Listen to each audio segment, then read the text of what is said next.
if you asked me about 3 weeks ago if I was going to order WrestleMania 30, I would have said no way in hell. This show looks horrible.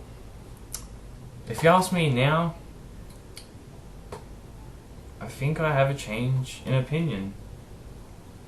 After watching this week's Raw, I plan on ordering WrestleMania 30 because I thoroughly enjoyed this Raw and the implications that came out of it, especially regarding WrestleMania 30. And I thought some of the stuff they did on this Raw was very good.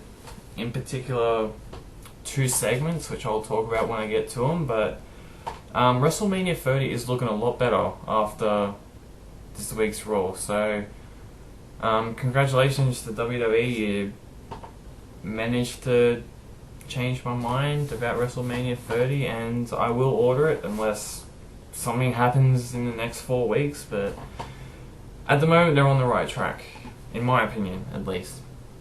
Getting into the first segment, we had Hulk Hogan come out to make his huge announcement regarding WrestleMania 30, and that was that at WrestleMania 30 we will have a 30-man battle royal, and the winner will win the Andre the Giant Memorial Trophy, which I think is a good idea. It's good to see they're honouring Andre the Giant, and I think the concept behind the match is good. If there's another prize at stake, like, yeah, they win a trophy and their name is put down in history books, yeah, that's fine, but I think considering how many men are going to be in this match and considering how hard it will be to win, I think there should be something else on the line, maybe a title match. That's probably less likely since they already have Money in the Bank, but maybe the winner has the opportunity to go up against any opponent that he wants in any type of match that he wants. I think that's a fair prize. So maybe they could do that, but I don't know. We'll see what happens. But as for having the match, I'm totally fine with that. I think it's the best way to have all the superstars on the show, because, you know, fair enough to WWE, they do try to get everyone on the card with all these massive tag team matches and all that, and, you know, good on them for doing that. I think everyone deserves a spot on WrestleMania, but those tag matches, they're always cluttered and all that stuff, and I'm not saying this match isn't going to be. It probably will be. It probably won't be anything special, but I just think this is a really good way to get everyone on the card while also having a meaningful prize at stake. So kudos to WWE for coming up with that idea. Oh, and also during that segment we had John Cena come out, and, you know, he was saying how much he respects Hulk Hogan and all that crap. It was basically an ass-kissing fest, and there's one photo that I saw that pretty much sums up someone's someone's reaction to this segment, and it's this. Yep, good old Vince McMahon. But yeah, after that the Wyatts came out, and that was pretty good, all of that, and it was announced that we would have John Cena versus, was it Eric Rowan or Luke Harper? I keep on getting their names mixed up. I can't remember who's who, but yeah, he versed one of the other guys. That's not Bray Wyatt. And that match was nothing special. It was over in 5 minutes, if that. John Cena got the win, which is understandable since he's now going to have this match with Bray Wyatt at WrestleMania. He does need to build his momentum, even though he had a shitload coming into it, but whatever. I guess he needs to continue it, so whatever. I'm fine with that. What did we get after? I don't have anything written down. I'm just trying to go off my memory. Give me a minute. Well, we did have Jack Swagger versus Big E Langston, and this match has happened like 500 times. If it's been Swagger or Cesaro versus Big E Langston, we've seen that so many times, and we've seen it again.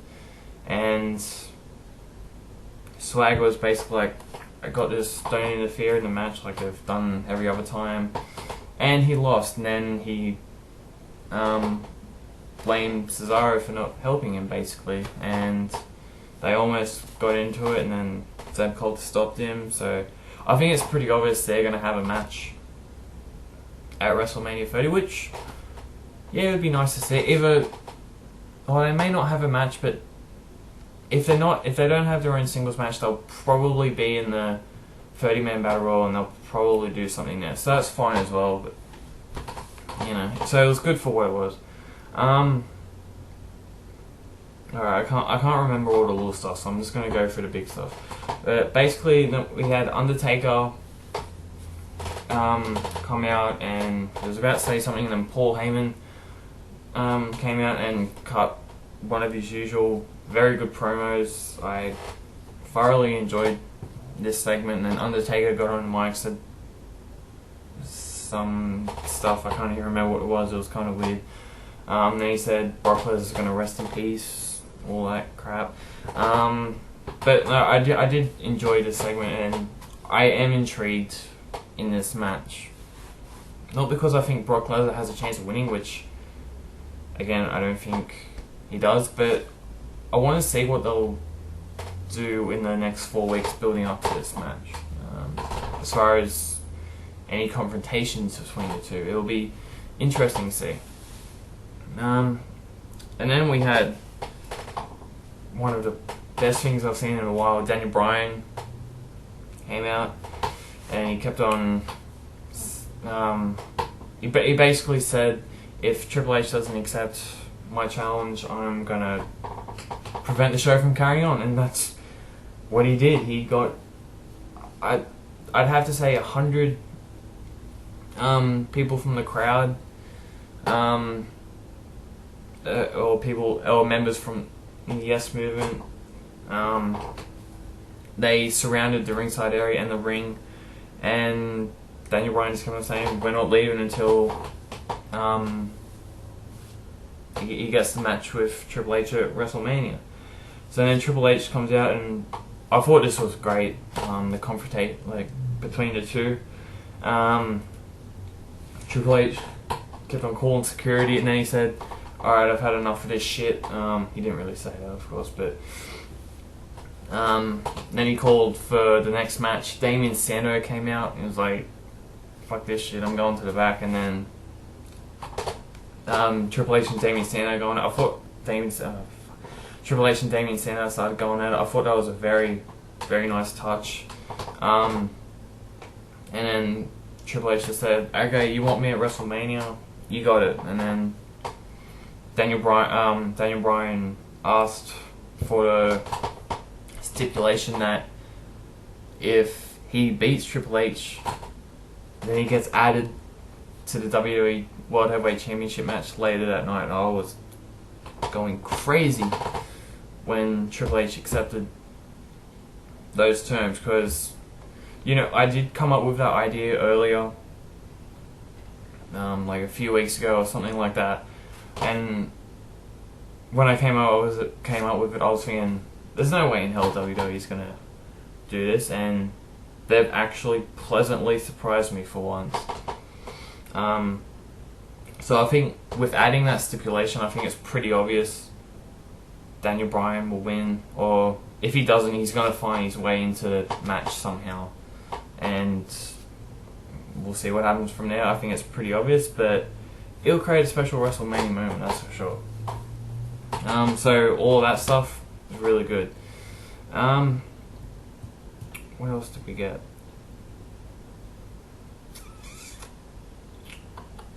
Well, I guess the main event, which was nothing special, but it basically cemented like that we will get the triple threat match with Daniel Bryan beating Randy Orton. I think that's just used as a way to include Daniel Bryan in the current storyline, in the current WWE World Heavyweight Championship storyline, which was well done. Am I saying the match was anything special? No, not really. And if there's one thing I have to say about this Raw that's kind of negative, there weren't really any good matches. I guess the Shield versus the Rose Brothers was pretty good, and the street fight between Sheamus and Christian, that was a pretty good match. So there were no bad matches. Well, I didn't watch the Divas match. I fast forwarded through that, so I don't know what that was like. But apart from that, I don't think there were any bad matches. So I guess that's a positive you can take out of it. So overall, this Raw was really, really, really good, and it sets the stone for WrestleMania 30. We now have 5 matches announced. That's the WWE World Heavyweight Championship, possibly with Daniel Bryan. We have Undertaker versus Brock Lesnar, which just got my interest.